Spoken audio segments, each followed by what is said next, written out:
ultimate experience, I talk about the extraordinary experience. Listen to this. I have a client, Columbus, Ohio. She is the president of a bank. She was on her way to meet with a client in Cincinnati, 2 hours away.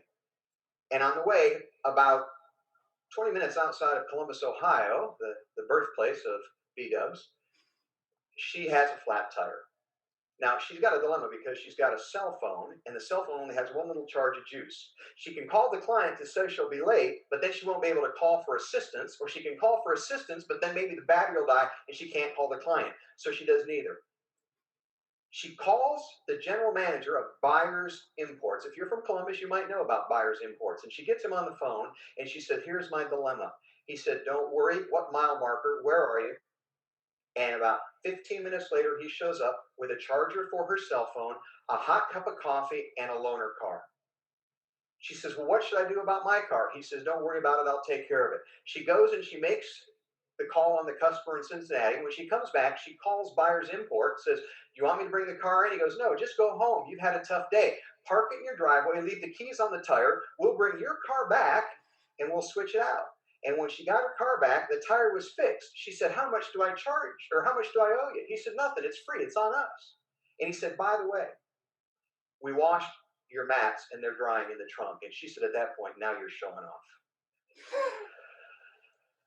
And she told me that story a year ago, and I wrote about it in the new book, Fred 2.0, and I've told no less than 20 audiences about Buyers Imports.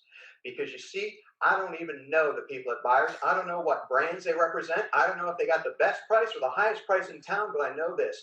Buyers elevated her experience. And I'm going to give you the 4 ingredients of an elevated experience today.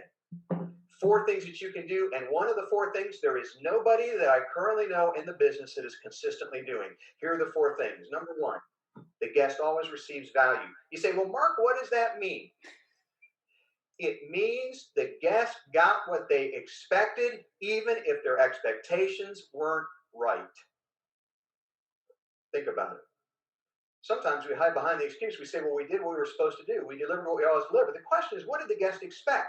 If you cannot meet the guest's expectation, you only have one other alternative. What is it? To educate them. You say, I understand why you might expect that, but I wish we could. Let me tell you why we can't. And I apologize, but let me educate you so that we can bring your expectations into alignment with our brand value proposition. Because if the guest doesn't receive value, all bets are off. The second thing that happens is that they're pleasantly surprised. I think it's brilliant that you have a guest experience captain. And I talked to several of you about what is a typical shift look like for a guest experience captain. Here is my 2 cents for what it's worth. Try to surprise as many people as you can during a shift if you're a GEC. Find something that somebody didn't expect. See, if I expected it, it's just value. It's when I get something I didn't expect that I'm surprised. What's the pleasant surprise? Doesn't have to be the same thing every time. Matter of fact, it should be something a little bit different. But get creative and brainstorm with your GECs and say, what can we do to pleasantly surprise every guest, or at least as many as possible? Here's the third part. If you take one note today, it's this. Your job as a GM, as an owner-operator, franchisee, corporate, field sales, whatever you do, your job is the management of guest emotion. And the million-dollar question to me isn't what was the average bar tab, what did they order, what did they eat. The question is this: did they leave your restaurant happier than they came in? And if they did, they will tell others. And that is the lifeblood of a brand. If they had a bad experience, they tell others too. You know what they say? They say, don't go there. Terrible. Bad service, bad food. They have a great experience. They go, man, here's the difference. They don't just say, go. They say, you have to go. Do you know what happened when I was in with the kids the other day? And they tell a story. See, what you want to do is you want to give them a story. I could analyze what Fred the postman does delivering the mail, and you wouldn't remember one sentence. But 5 years from now, I meet you in an airport, and you say, hey, I heard you in Orlando. If I say, what do you remember? You remember not the points I made. You remember the story. You got fanatical fans. You got people that are passionate about sports, and they love stories. Men and women alike will sit around and tell stories about their favorite sports teams. What stories are you giving them to tell about your favorite restaurant? We all want to be insiders. I love Starbucks coffee. You probably picked up I'm pretty caffeinated. I think Caffeine is the last great legal performance enhancing drug. I drink a lot of caffeine, but my Starbucks store in Highlands Ranch, Colorado, you know what I love about them? I mean, the coffee is the same. Doesn't matter what Starbucks you go to. They freaking know my name. They call me by name. And it's embarrassing because there's so many of them. I don't know all their names, but they know me. We want to be insiders, folks. We don't want to be we don't want to be in the audience. We want to be behind the curtain. We want to be part of the production. We want to get credit for being loyal, passionate sports fans who happen to take their sports fix at a Buffalo Wild Wings restaurant. Now, here's an extra half principle at no additional charge. I said it was going to be 4, I'm going to give you 4.5. Here's the half principle. Work together. There you go. Good morning. So I know that isn't an auto-related video, but I really liked it. If you haven't seen his other video on Fred the Postman, definitely do. It's fascinating. The guy Postman who clearly goes way above and beyond to a ridiculous level. It's old stuff.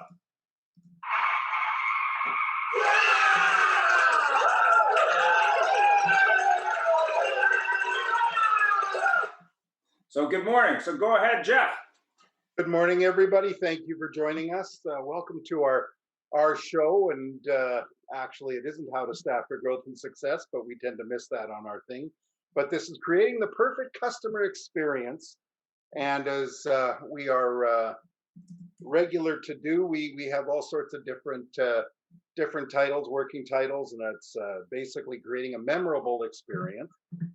And before we continue, we're going at an interesting time in life here. Everybody's joining in here. The world is getting a little bit more restrictions, and everybody's panicking, and things are getting canceled and everything else. But as you notice, sitting behind me is a contributing editor, Mr. Pooh. And it's Winnie the Pooh, of course. And I put that there because this is a little thing ditty that came up with a variety of backgrounds, but not everything is canceled. So in order to feel better, we want to remember that sunshine's not canceled, love isn't canceled, relationships are not canceled, which of course is the topic of our day-to-day. Reading isn't canceled, naps are not canceled. Please don't nap during our show. Devotion is not canceled, music is not canceled, dancing is not canceled, imagination is not canceled, which is the key thing of the auto industry. Kindness and conversations are not canceled, and hope is not canceled. So hopefully today we can find some ways to get some new hosts. Not new hosts, some new hope. And we have some great books to review here about customer experience. We try to read them, but frankly we haven't, but we've heard some great reviews. Customer Experience Rules by Victory Bean, and not the fashion person. Would You Do That to Your Mother? Very interesting, by Genie Bliss. And very important here, because this gentleman has joined us today, is our friend Glenn Pash and the Power of Connected Marketing, with his co-authors Troy Spring and Tracy Myers, and certainly worth a read, and available at Amazon now for a small fee. And so without further ado, we'll tell you a little bit more here. Our disclaimer, just so everybody knows, it's the view of our guests. It's not the opinions of the Auto Hub Show or Ian Nethercott or myself. Maybe they are, maybe they aren't, but just so you know, it's their opinions and their viewpoints, and we're not responsible for any of the activities. So ladies and gentlemen, you're on your own. Next slide, Ian. And our guest today, thank you for joining us. We have Katie Mares from PermaShield USA, funny enough, in Toronto, Ontario. Glenn Pash from PCG Digital. I think you're joining us from the beautiful vacation capital of Trenton, New Jersey.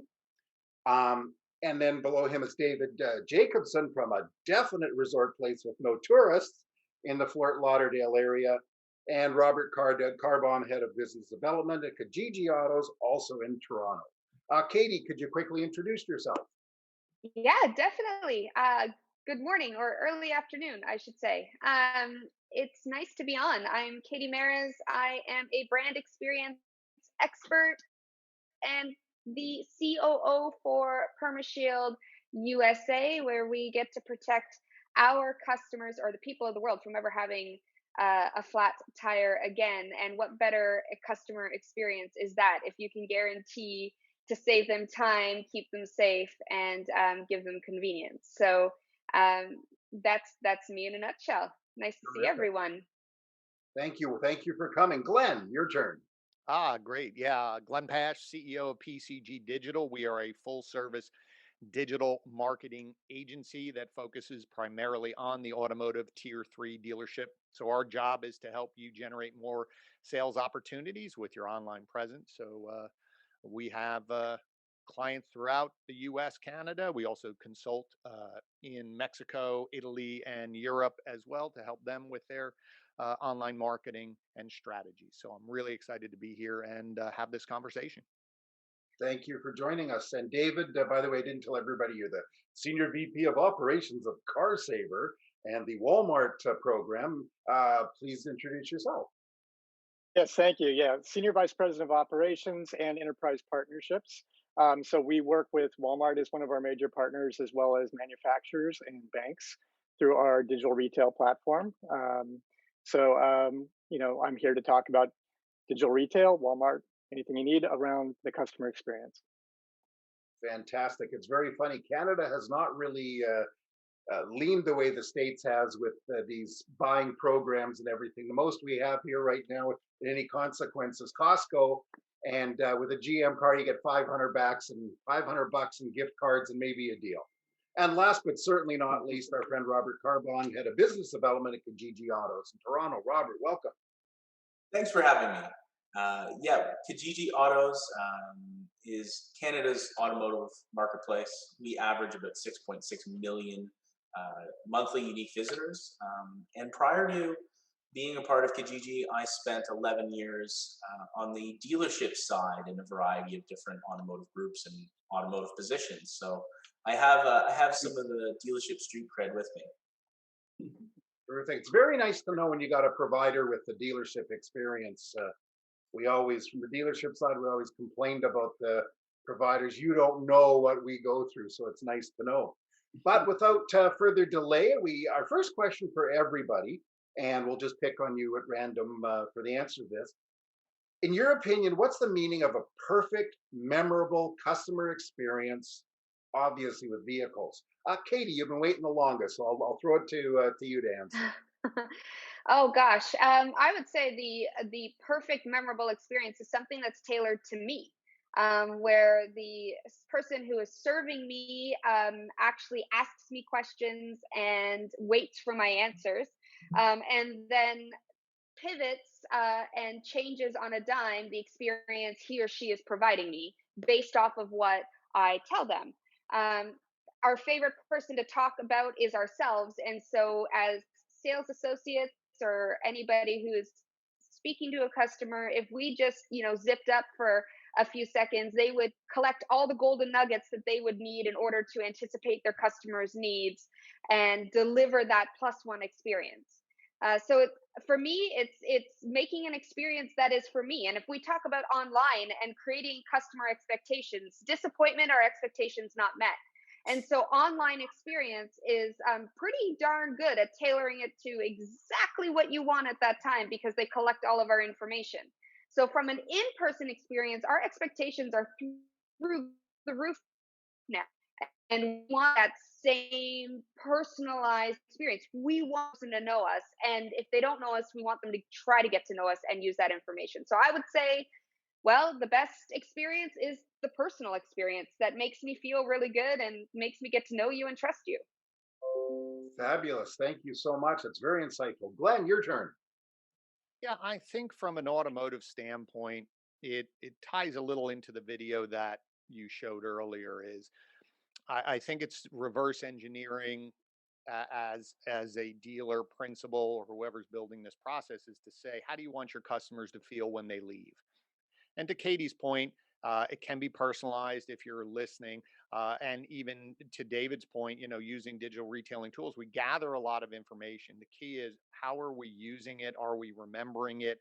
And ultimately, are we saving our customers time? If you're going to make promises in, a digital retailing tool saying, we're going to save you time, but then when I show up, you forget, you just go into your canned process. Again, touching on what Katie said, is that I need to respect that the work that you've done using the technology I've provided, making sure that I'm saving you time. making it easy to do business with me. I think the car buying process is still overwhelming. But I think if I leave and I feel that this was fast, easier, they listened to me, and or even just that wasn't as bad as it used to be, I think that's where we're heading, moving in a better direction. Thank you. Thank you very much. David. Yeah, I think that's right, the way that Glenn laid it out. And just to expand on that, I think it's connecting the experience from first contact through sale, Mhm. not having to repeat yourself, saving all the information, empowering the customer to go as far as they want in the way that they want, which might be online. You know, when you talk about digital retail, that would be online, or even in store, and connecting those two experiences and allowing the customer to get the help when they need it and jump back into their preferred buying path when they're ready. So it should be empowering to the customer, and it should be making the sales associate's job easier, knowing more information, and be able to connect the customer's expectations to what you're actually delivering. At the end of the day, if you do that, whether in store or online, you can have an experience that everybody raves about. I think it's tough to get through one of these conversations without talking about the Carvanas and the brooms and things like that. Well, they make it seamless. They get high NPS. Same with Tesla. Well, dealerships can do that too. They just need to commit to it. And if they commit to it, they can deliver similar experiences and have that in-store experience. It's incredible. Fantastic. Very good point. And Robert, you're sitting there patiently. Tell us what your viewpoint on the meaning of a perfect, memorable customer experience is. So a lot of the fantastic points have already been taken. You know, so I could just say what everybody else said.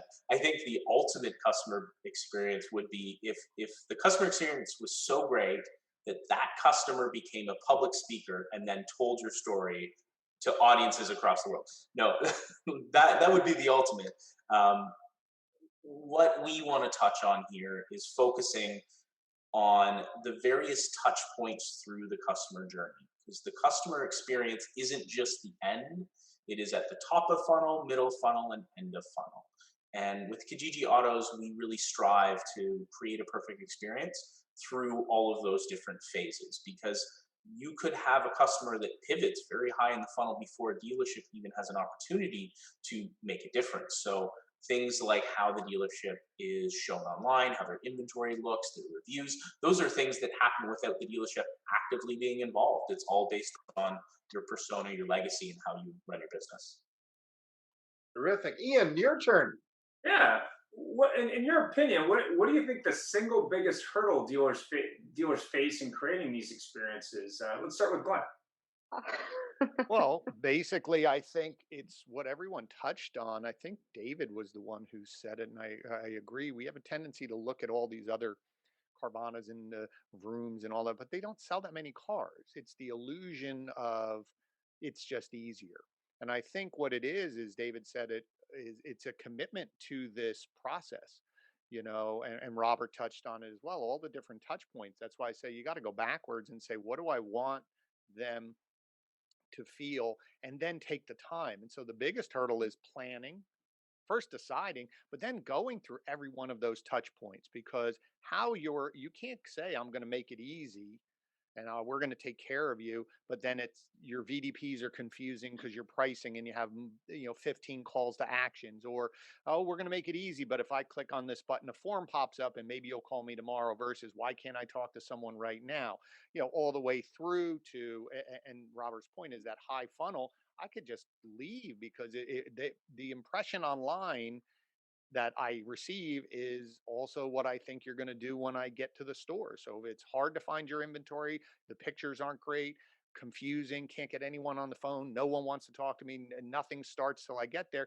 that's frustration, because we don't put up with that in any other industry. If a hotel website was as confusing as sometimes as a dealership website with, well, I can't really tell you the price, you'd say, screw you, I'm going to find another hotel or another, and products like David's is now allowing this to happen, where we can have more convenience.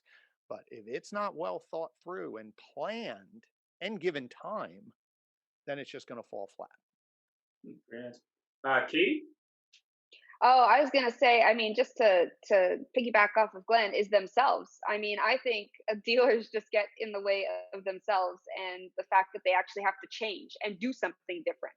I feel like dealerships, not all of them. There's a lot of progressive dealers out there, but there are a lot of dinosaurs that are stuck back in the dinosaur age that refuse to do anything different. And to Glenn's point, take that time because they want a fix yesterday. They don't, and they want to see the result tomorrow. They don't want to take that time to really understand the process. And when you're designing a customer experience through the journey, you have to break it down. You have to know what you want them to feel ultimately at the end of the experience, and then break down those moments through time, the touch points through time, and then design the experience. But it doesn't stop there. You have to then launch that to your team and train it to your team, and then the work starts, right? And then you have to make the choice every single day to coach it, to keep training it, to keep repeating yourself, and make sure it's actually synthesized into the dealership. So it's a choice that dealer has to make, and his management team has to make every single day. So I would say what gets in their way is themselves. Yeah, 100%. Robert? Sure. Definitely. What we try to focus on is to not go with a one size fits all approach. And we want to make sure that we're helping as many dealers as possible with the different approaches that are available. So some of the things that we've put in place to help drive consumers from that top of funnel down to the bottom is, putting things in place like browse by category, where someone as a first time shopper has no idea what type of vehicle they're going to get. And we take something that's very complicated. The car buying process can be very complicated, but it doesn't have to be. And by explaining the process in a variety of different ways, we can help kind of break that hurdle to creating this customer experience. So, we have browse by category. We also have advice columns, advice history, right, where we get actual dealers to talk about the buying experience. And then we do things like model overview pages where we talk about the pros and cons of each, vehicle that's available. Why this is all important: when the dealer is, when the dealer is in front of a consumer, you want the consumer to be really locked into that vehicle. And if we provide that information up front and help the Canadian go through the path of the car buying purchase, they're ready to transact once they're in front of that dealership. So the biggest hurdle is eliminating that complication in a variety of different ways to suit the needs of each potential customer. Very good. Dave? Yeah, I think a big hurdle in this process is the disparate systems that dealerships have to operate in. So in order for a customer to go through a single transaction, they might have to touch 10 different systems that the dealership uses. And that could be all the way from whatever creates their marketing messaging to their website BDPs, their inventory source, and nothing's really speaking together. And sometimes they're even provided by the same provider. You could have 4 or 5 of them from a single provider, but they're not necessarily looking at the customer from a 360 view. It's not really connecting the dots. Just for a customer to know what they'd actually pay for a car, what is my payments, you could be talking about 10 different systems. And so it's been, probably 2 decades of all of us in the industry trying to work and connect all of this so it speaks. And we're just getting to that point. And now that it's here, it's really the dealerships that would be holding them back if they don't decide to really go for it, to really connect all their systems, connect their marketing, to what happens inside their store, connect their websites to an experience where a customer can actually get real information, to Glenn's point about pricing transparency, and then, making sure the staff is ready to execute it. So really, I'd say in the last 20 years, the biggest hurdles haven't been their fault. And then now it's up to them to really jump forward because it's a new world. The last year, I think, has changed a lot. Yeah, for sure. I have another question for everybody, but very interesting. We talk about this. Ian and I were having a discussion yesterday. We talked about a customer that did a deal online and over the phone from a dealer up here, and they were about 400 kilometers away, 250 miles. They did the deal. They made the agreement. They drove all the way out to this dealer to pick up the car, trade their car in. They were very transparent. From the person was transparent from their end. They get to the dealer, and the dealer goes, oops, we made a mistake on the numbers. And not only did they drive 4 hours, they stayed overnight, they paid for it all the dealer did was barely apologize. So there's a memorable experience on the other side. And then everybody goes and pays all this money for Google reviews, etc. But to the panel, COVID's obviously affected every part of the world in our business. Due to pent up demand and inventory problems, many dealers are succeeding in spite of themselves. Once things return to some level of normalcy, soon please, what's your advice to dealers for the future? And Glenn, David, sorry, I'm going to throw it right back at you because you're warmed up. So yeah, I think the last year has there's been a lot of people that have made hay, while the sun is shining, and it's time for them to take what's worked for them in the past and look at will it work for them in the future.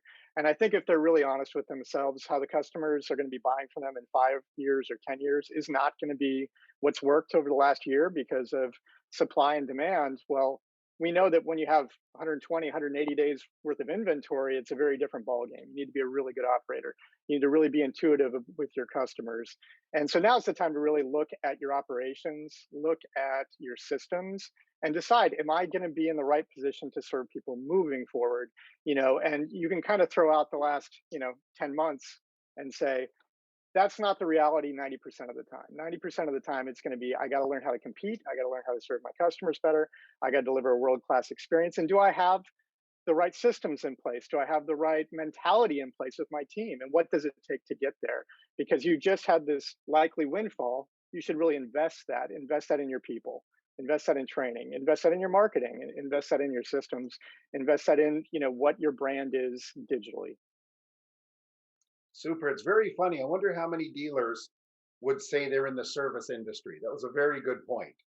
We view ourselves as retailers or whatever. Robert, we're not going to make you wait longer. How about from your point of view? We have a very interesting vantage point where we can see what dealers are doing at a macro level across all of Canada. And we can see what works and what doesn't. And what we really hope that dealers can do is understanding that even if there's a vaccine in spring, not everyone's getting it in spring. This is going to be the way it is for a while.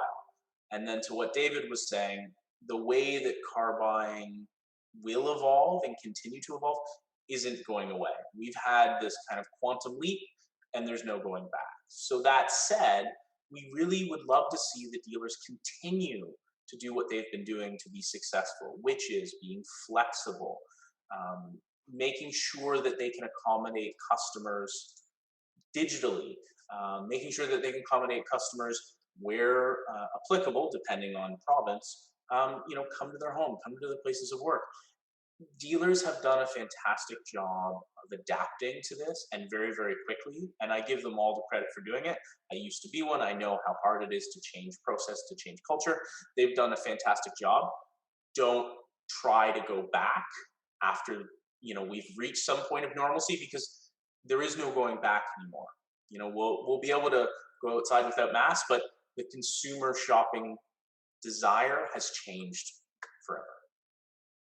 Fabulous. It's actually really nice to hear a compliment going to dealers too, because so many times we like to beat up on them. You got to do better. You got to do this. You got to do that. So that was a very nice thing. And I'm going to be mean to Katie and make her wait. But Glenn, it's how about you?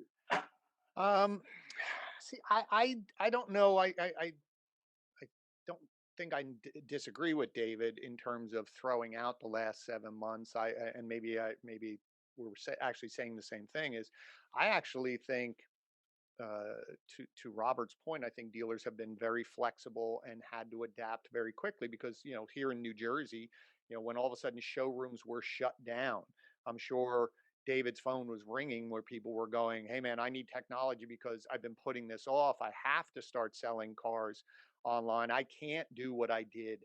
And so I think, both David and Robert's points of where we can't put the genie back in the bottle. Although that is going to be the fear, is that once normalcy, whatever that means, is that people will go, great, I don't have to do this anymore. I can go back to what worked in the past. And whoever bought a car in 2020, from March on, let's say, that they're when their lease is up or their finance is up in 3 5 years, they're gonna want that same way that you did everything online. You told me everything over email. You were willing to do all of this, no back and forth. Hold on, let me go get my manager 47 times. Whatever work, they're going to say, "Great, I want that, but I hope it's faster and even easier now because of the evolution of technology." And to Robert's point, the customer is saying, "You did it this way. You can't, I don't want to ever go backwards." So I think dealers really, if they just want to keep it very simple, is saying, when I couldn't have my showroom open, what did I do? How did I do it? I had someone on my panel at our previous conference who was a dealer and said dealers gave more information out over the last 3 months over email and over phone than they did for the previous 30 years because they had to. So if you were willing to do that, and I think David said it quite clearly, what worked? What worked? What made our life easier as a dealer and easier for our customers? And how now can we say, great, that's our new starting point? And how do we evolve and build on top of that versus, oh, thank God I don't have to do that anymore, because customer expectations. I mean, we had dealers who were just selling probably 75, 80% of their pre-COVID levels with 30% of their staff. All of a sudden, to David's point, is you should be looking, going, what am I spending on? Why do I need 47 salespeople? Why did our processes need all of these people here? Because we had 47 people who just brought it to the desk, and then we did all the. Where now all of a sudden they weren't there, it went right to the desk, and it was faster and easier, and the customer was happy, dealers were happy, grosses were higher, and all of a sudden you're going, wow, we actually made things harder for ourselves. So I think that's where I think moving forward, learn from this and evolve on this, because customer expectations are not, to Robert's point, they're not going backwards. It's I spent a lot of my time in this industry with that being directed to think that way, which is no, don't tell them anything. Don't tell them anything. Online, say, come on in, I'll give you a deal. And then Well, back, that appointment, that I talked about it and wrote an article about this to David's point too, is that was in the past, you dealers had all the information. So the appointment, serious car shopping started when they came on the lot. That's when then we thought they were serious because you're here. And that's when everything begins. To your point, just get them in, give them a little bit. And to Robert's point is, you could, if you're not thinking all the way end to end and being accessible and being transparent and being willing to have these conversations, or at least make it simple to advertise it, you don't even know how many people you're losing that high in the funnel. And I think Robert's point was really spot on, is that when people are up at the top shopping around and looking for what dealer do I want to go deal with, you actually don't, you're worried about the people who are giving you their name, and I'm trying to chase those down, instead of going, how many people did you not even get to your website, let alone the people you're ignoring on your website?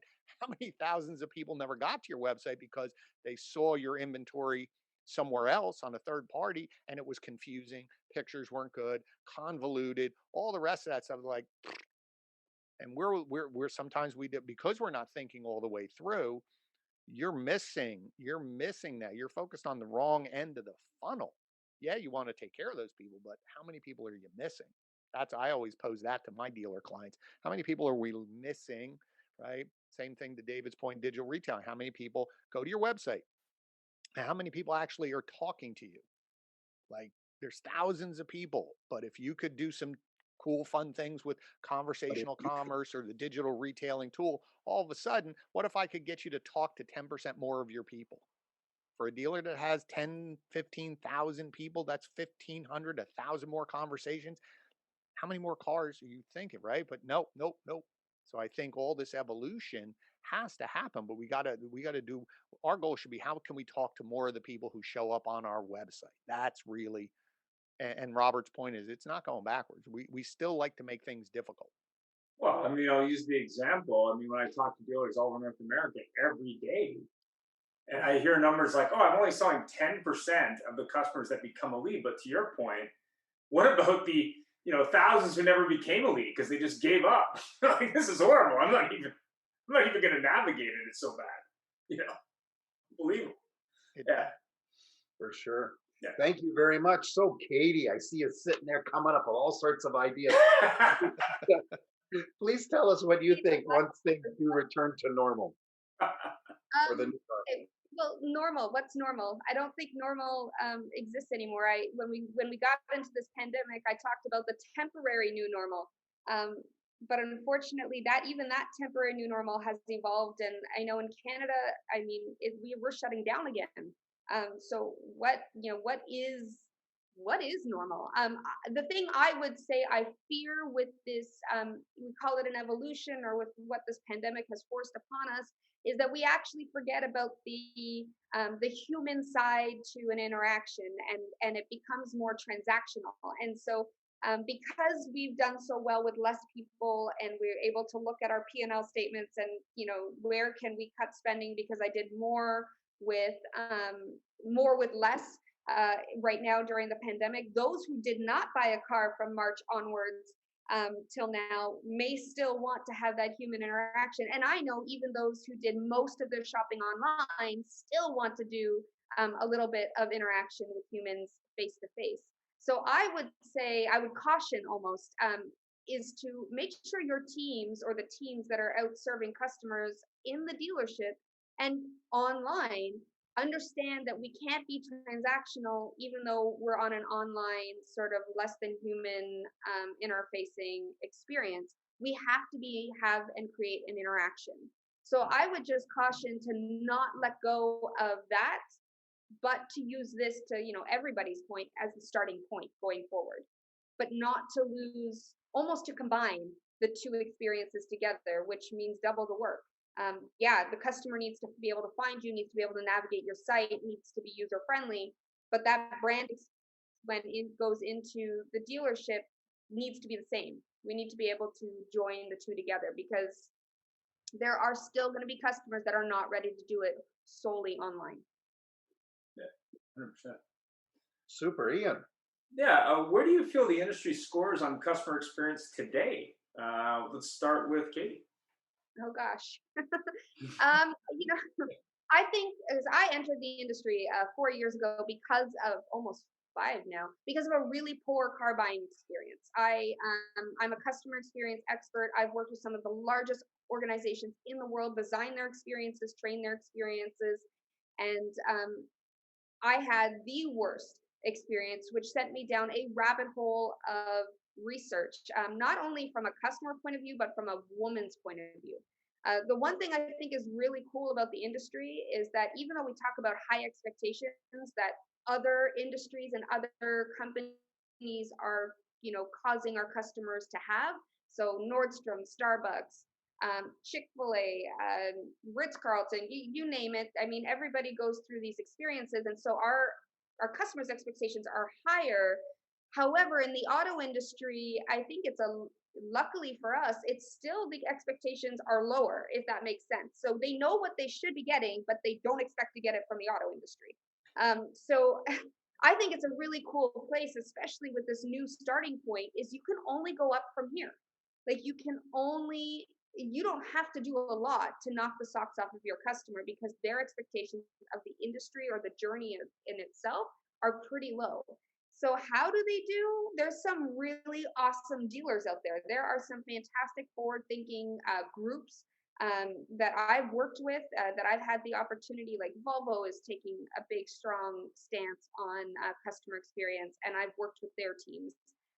There's a lot of individual groups out and around, the Salt Lake area in Utah that are working really, really well, that have 22 to 23 rooftops. So there's a lot of progressive dealers out there, but I would say the majority is still coming up a little short. But luckily for them, the customers expect them to come up a little short. Great answer. Glenn? I think going off of Katie's point is, what customers, if you think about it, I mean, I'll just speak from experience. My wife's lease was just up. We went back to the dealership that we always go to. And I always say there's two parts of the process. I think people like to Katie's point, that personal, I want to go to the dealership. Like my wife will not buy a car online. I don't think a lot of people, I won't buy a car fully online, right? I want to go see it, but that's where I say there's two separate pieces. There's the shopping for a car. That's fun. Go test drive, look at the buttons, look at the colors, look at this, look at that. That's the fun part. It's when you say, that's the car I want, that everything slows down. So again, that's where I think the expectations or where um, we really need to look at. I think David's point early on was again spot on, where he says, we have all of these systems in place that don't talk to each other, or lack of training, where just the frustration level of using the tool. Sometimes there's people given a choice in the dealership of not using the tool, so they have their own workaround or their own system. So yes, it's easy to go look at Chick-fil-A and say, well, they have a consistency, but that's the way they built their process and the way they franchise and the way they explain it. They're car car car dealerships are a little different. It's not as if Volvo said to Katie, picking that OEM, to say every Volvo dealership has to run exactly the same way and here's our playbook. So it's not a true franchise model. It is a 1/2 foot in their franchise model, and then you can do sort of what you want to do. And that's where I think sometimes that expectation is I could go to 3 Volvo dealers and get different experiences. So I think there's a lot more to unpack than just say, and I think all of this, as I said, this whole time has forced everybody to just take a pause and look, but there it's not going to change. I mean, it has to come from the people internally to say, we want to deliver this great experience, because then you're going to have to battle technology. You're going to have to battle your staff. You're going to have to battle the manufacturer who basically says every 30 days, you got to hit your number or you're not getting your bonus. And so it's, as one dealer said, the beginning of the month was, let's see, what first week is, what did we do last month? The next 2 weeks are, we have great ideas and we're going to change this. And the last week is, forget everything I said, just go sell cars because we got to hit our numbers. So it's systemic. So we can sit here and pontificate, but to Robert's point, it's not easy, because there's a lot of wars going on. They're fighting on a lot of battles. And as much sometimes as they want to give a great customer experience, there's a lot of things in their way from simplicity's sake, because they don't have full control. Right? They don't have, or someone didn't give it to them and say, this is the only way you can do it. I think if a manufacturer did that, maybe it would be easier for dealers to deliver on it, because they're like, okay, we all have one playbook and this is what we got to follow, versus, well, I don't like ketchup on my burger. So I'm at McDonald's. We're not going to put ketchup on the burger. They're like, dude, do this or you're not going to have a franchise. So I think it's not as easy, but I think a lot of dealers are working their way through it, some at faster paces, but it's not easy. Great point. David? Yeah, I thought Glenn made a lot of good points on there. And I do want to say I really have felt movement with the manufacturers. So I think that, they are committed to customer experience. I think a lot of 2020 has made people think about customer centric journeys, and, they're just evolving much like all these other businesses, Chick-fil-A, customer centric journey from the entire experience. Um, but when I think about the overall customer experience, how would I grade it? Well, it really depends on what dealership, and who you meet at the dealership, right? So, I've worked at dealerships, I've worked at very large dealer groups, I've worked in the industry over 20 years. And I'll tell you, if a family member just walked into one of the stores and met one of the salespeople, there's some I'd be terrified, who they're dealing with, and some that I'd be very happy, and I know they'd get a world class experience, that they're going to deliver something above and beyond. So there are so many examples of great out there that just need to be repeated and replicated inside the dealership process, because there's some incredible people in this business. And then I think that there's some work to go on overall process, just to speed things up. Give those people at the dealership the tools they need to have all the information at their fingertips, to be able to understand their customers better. There's really no reason, that they can't know what a finance payment would be on every piece in their inventory, a lease payment on everything in their inventory. All that technology exists, but we haven't really worked on it because the processes haven't necessitated it. And it's time to start moving those things forward. because all that stuff is at the customer's fingertips more than it's at the salesperson's fingertips. And I think that's why some of these experiences have broken down. I can't tell you how many times I've walked up to one of my people on the lot and said, "Hey, do you know what the lease special is on that car right there? That we've got flyers out, we've got ads out," and they've got no idea, no idea. So all those things just need to be connected better. I think I'd give us a 6 out of 10 as an industry. I think we're getting better, but there's still so many times where I wouldn't trust my mother to walk in and work with some people that I know personally. Even it's a very different experience person by person. This industry, unfortunately. Thanks for that, Robert. I think we've been given a unique opportunity as an industry that COVID can kind of take the old scorecard and toss it away. We've never had to deal with something of this magnitude this quickly. And I think right now it's really hard to grade how we're doing because there's really nothing to compare it against. So I think as we progress in years to come, what we can look at is how did we do in 2020, and then how did we do in 2021 versus 2020. I think it's a clean slate. Everyone is fresh, and what the customer is looking for, the dealer knows how to accommodate because they weren't forced to with COVID. There's always room for improvement, and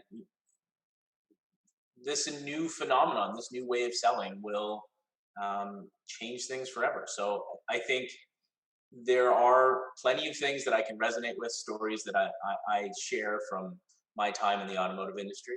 But I think we are on a new playing field going forward, post whenever we can finally put in the books post pandemic. Fantastic. We had a comment from one of the attendees. It is not in the dealer's best interest to start fighting the fight for the good customer experience. If they start working it and continue to battle, then at the end would be a happy customer experience all the time. Does not happen overnight. So I'm not sure if that's a question or a comment. Any thoughts? I mean, I would think it's more a comment because I agree. While I know it's difficult and there's a whole bunch of hurdles, I mean, every industry has a whole bunch of hurdles, and to me, it sounds like a whole bunch of excuses as to why we shouldn't just do the hard work and get through those hurdles one by one. So I couldn't agree more with the comment there, because it is in the dealer's best interest to put the work in for future success. Nothing comes easy in life. Nothing comes easy in business. Success doesn't come easy unless you're persistent and unless you do the hard work. It wouldn't feel so good if it wasn't hard work. And customers deserve that. So, I mean, as much as I know, and maybe it's just me because I go through and design experiences and unravel businesses and peel them back like an onion all the time. You've got to put that hard work in. You've got to make that choice every day. And if you don't, then you're not going to be able to have the experiences that customers can't live without. You're not going to have that make price irrelevant experience. You need to put that work in. Yes. Anybody else want to comment? Yeah, I mean, I think it's a decision. I think both David and Robert talked about it earlier as well. It has to be a decision that you have an end goal in mind. Just changing for change's sake. To Robert's point, we all were sort of forced to adapt. But now it really comes down to a decision of, do I want, is that customer experience really important? And that's also a question people have to understand, is that reality is I buy a car or my lease is every 3 years or 4 years or 5 years. So if the salesperson looks at it and says, well, I sold to Ian, but I probably won't be here in 5 years, so who cares what Ian's experience is? You also have dealers who are going, there's enough people here and I can sell my cars, and why do I need to change when I'm successful? I think Robert said it earlier, if we're selling cars right now and I'm successful in spite of sometimes everything that's going on, Why do I need to? So maybe that person's question is, why do I really need to change the experience if I'm selling cars and I'm successful and I'm making money, and for the next 5 years I could do it the same way, and is it really going to hit my bottom line? Because the industry, right? The industry hasn't moved. Carvana and Vroom, like I said, they sold 200,000 cars between them in 2019. 200,000. So it's not as if, oh my God, they sold all these cars and they're eating into the 17 million new, and forget even, or independent. It- So dealers are looking at that going, there's not many people who want to do this. And even probably, I don't know, David, how many people, but I've seen it with digital retailing tools, very few, small percentage, maybe under 10%, 7% that actually go all the way through. They just want to speed up time and make it easier. But to Katie's point, I still want to go in. I want to talk to somebody. I want to make sure I touch the car. So, on the flip side, there could be the whole thing of saying, do I really need to change? We're talking about they should, but if I'm on the other side going, I'm selling my cars, I'm hitting my numbers, I'm profitable, I'm making money, why? Why do I need to go through all of these fights with everybody and get all my salespeople to change? Right now, if you told me, if Robert came in and said to me, listen, you're selling 200 cars, you're going to get to 500 cars, 600 cars. Now you have my convert. Yeah, okay. But if Robert's saying, listen, man, you're going to sell 250, but boy, your customer is going to be happy, but it's going to be a year's worth of fights and discussions and investment in technology and headaches. I'll bet you anything that dealer's going, how much money am I really going to make off those cars? Is that really worth it? A year worth of fighting and losing talent and have to hiring new people? I don't know. I mean, again, that could be that person's question. Is it really worth it? I don't Well, know. Yeah, I and oh, let me take that one just because I think it brought up a really good point, which is so it's going to work as much as you put the effort into it, right? Mhm. So and to get that change management inside your dealership, inside your dealer group, your manufacturer, whatever it might be, you have to take all the work, just like Katie said. You got to put all the work in. You got to make the change management, but you got to make the case of why. And the one reality that dealerships are slow to evolve to is that they don't see what they're missing. And Glenn made a point earlier about how many people on your website are leaving and going away, right? So the point of doing digital retail is to attract that customer that is looking for that isn't considering you because of that, or just buying programs. So whether it be my Walmart program or Car GG and all those, when you go through these programs, you're looking for something that you can't get somewhere else, and so they're trying to say, should I buy from this retailer because they have something that I want, because they're offering brand comparison, all these types of things. You're elevating your deliverables, and you're going to bring in more customers for that. But for a dealership, it's hard to see because you're looking at going, okay, I've got X amount of cars in inventory. I've got so many leads coming in. How many more would I really make? And you have to understand how many customers you're now going to gain, and it's something that to get them to make that leap of faith, they have to understand it. And the best way I can explain it is you got to find the people that did it and had success with it and committed to it. And I've talked to people that have tried but not really committed, and then they jumped back because they felt like they were fighting their staff too much, or things like that. It's a commitment, but it's not going back. I mean, it's just not going back. It's going to continue to evolve where more and more customers are going to look for easy. Give examples. I mean, I signed my mortgage paperwork online. I couldn't imagine doing that 15, 20 years ago. Life insurance, you can sign it all online. You can do all these things online. And I'm not saying you're going to buy your car completely online, because what Glenn said is perfect. I want to touch the buttons. I want to see what lights up blue. I want to see how my elbow fits against. That's true. You're going to start online, you're going to get some of that, and then there's going to be some, the inside the brick and mortar experience, inside the online experience, and connecting the two is critically important. Not all customers go 100%, but the ones that come through and start, they convert at a really, really high rate, like Sure, a high absolutely. rate. But they just have to get started there, and then your ability to get them going through the process back and forth and staying informed is critically important. Um, but there is absolutely a need. So I think the question is not whether a dealership wants to do it; it's how long they wait, right? How long do I wait? And how much is my manufacturer going to support? How much is my dealership group going to support? Those are questions that I get that they have, that are fair. But there is going to be a day where you have to. I mean, you just have to, because the customers are going to drive that behavior. They're not going backwards; they're going forwards. Yep, I agree. Katie? I was just gonna say it just goes right back full circle, and we've been talking about this. I feel like everyone goes back to this. Is it's a decision. Right now it's a choice, to Glenn's point of view, right? It's well, if I'm making a lot of money, do I really need to? Well, that's a choice. And then to David's point of view, eventually that choice is going to be taken away. But whether it's taken away or given, it's a decision. So we Sure. just dealers just need to decide which way are you going, and then stand by it. If you decide, to David's point, you're going to go the customer experience route, then commit to it and do it. Don't just have good intentions and then let it fall through the cracks. Commit to that cultural change, that experience. And if you don't, then commit to the other way. But eventually, to David's point, that choice will be taken away, and you'll have to make that decision. Sure. And I totally agree with that. I think eventually it's going to move. It's just that dealers don't know, because there's no time frame to say in 3 years this is what it'll be, or 2 years. There's no end. Dealers deal with 30 days, quarterly, yearly. If you told every dealer that by the end of 2022, this is the only way you're going to do business, then they'd go, okay, because then I have an end point. But right now, there's not enough data there. To Katie's point and David's point, by dipping your toe in the water, you're getting some cloudy results versus I'm committing all the way in.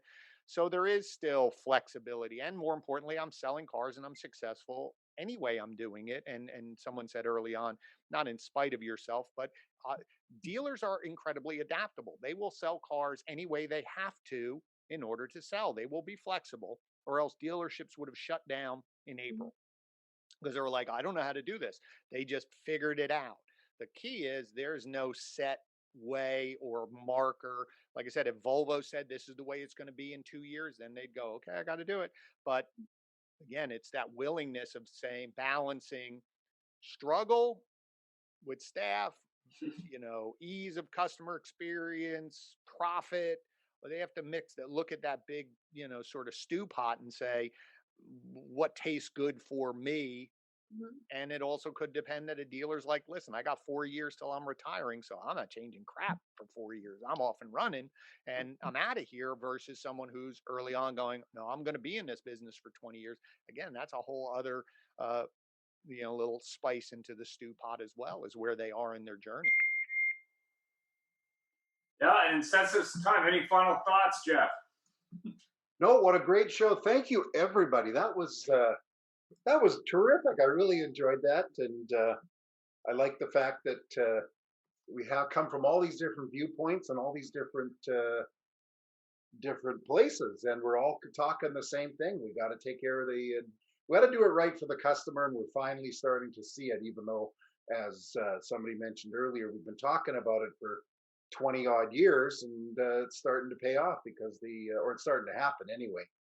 And I have some conversations, just so you know, Jeff, with OEMs, and they're definitely, may not be on their short-term radar, but it is on their long-term radar to connect that experience between the OEM website and the dealer website. So I think you will see them eventually drop the hammer on this. It might take a year or two, but they're definitely moving in that direction. So that's definitely something to bear in mind from a dealer perspective. And last but not least, we're doing a Better Speak and Friends show on Friday the 27th, because it's near month end, and anyone's welcome to come and talk about products. Oh, come on. It's the Ian and Jeff show. Come on. Ian, Anyway, any other thoughts, Jeff? no, we're going to be taking a break next week. It's month end, and the last thing anybody wants to do is look at our ugly mugs. Well, mine anyway. But thank you, everybody, for joining us. We appreciate you taking the time, our guests as well as our viewers. So thank you so much. And the show will be live sometime tonight, worst case tomorrow, and it'll be on all platforms, as well as an audio version. You can get it on iTunes or wherever you get content. That may take a day or two, just because it takes time to upload to those networks. Terrific. Well, thank you very much, everyone. Big video there, Ian, with some music and stuff. But thank you very much. Have a good week. Katie, thank you. And Glenn. Take care, all. Thank you. Thank you. Bye-bye. Bye.